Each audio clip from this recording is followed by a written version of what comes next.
মুসলমান ঘুমায় থাকার সময় নাই, হুজুর চলে আসে একটা মিনিট। বর্তমান বাংলাদেশ মুসলমান যারা বলতে এতদিন আমাদের হুজুরদেরকে পাকিস্তানি ট্যাগ লাগাইতো, এই হুজুরদেরকে যারা আফগানের ট্যাগ লাগাইতো, এই আলেম ওলামাকে এত ভরছে এত মারছে, কই কোনদিন তো পাকিস্তান বিবৃতি দেয় নাই, কোনদিন তো আফগানিস্তান হুমকি দেয় নাই।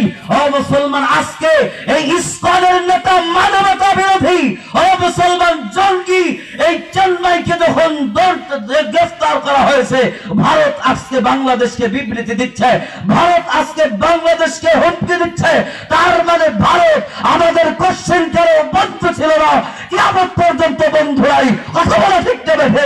ভারত ওই ভারত থেকে বাংলা ভাগ বসা করতে ব্যস্ত, কথা বলা ঠিক নেবে ঠিক। মুসলমান ভাইয়ার আমার, ওই ভারত আমাদের কখনো বন্ধু ছিল না। এই জন্য আওয়াজ করেন, ইসলামদের নেতাদের বিরুদ্ধে আওয়াজ করেন। এই জঙ্গি সংগঠন বাংলার জমিনে থাকতে পারে না, এই জঙ্গি সংগঠন আমাদের দেশে থাকতে পারে না। যেই দেশটা শাহজালাল ইয়ামেনের দেশ, যেই দেশটা খাজা মাইনুদ্দিন চিশতি রহমানি যেই দেশের মাটি খুঁড়লে আজও হাজার হাজার আল্লাহর ওলিদের কবর বাড়াবে, যেই দেশের রাজধানীকে বলা হয় মসজিদের শহর, এই দেশে কোন ইসলাম, কোন জঙ্গি সংগঠন, ইসলাম বিরোধী কোন সংগঠন থাকতে পারে না। অথবা ঠিক যাবে। ইসকন আজকে এক নেতা, ইসকনের নেতা বিবৃতি দিছে যে আমরা সব সনাতন যদি রাস্তায় নামি তোমরা টিকতে পারবে না।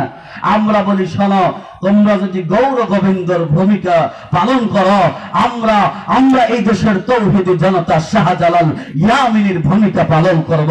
শাহজালাল ইয়ামিনীর ভূমিকা পালন করে এই দেশের তৌহিদি জনতা যদি ময়দানে নামে নারে তাকবীর আল্লাহু আকবার আওয়াজ দিয়া তোমরা বঙ্গোপসাগরে ভেসে যাইতে দেরি হবে না। কথা বলে ঠিক না ঠিক? আর ঠিক না ঠিক?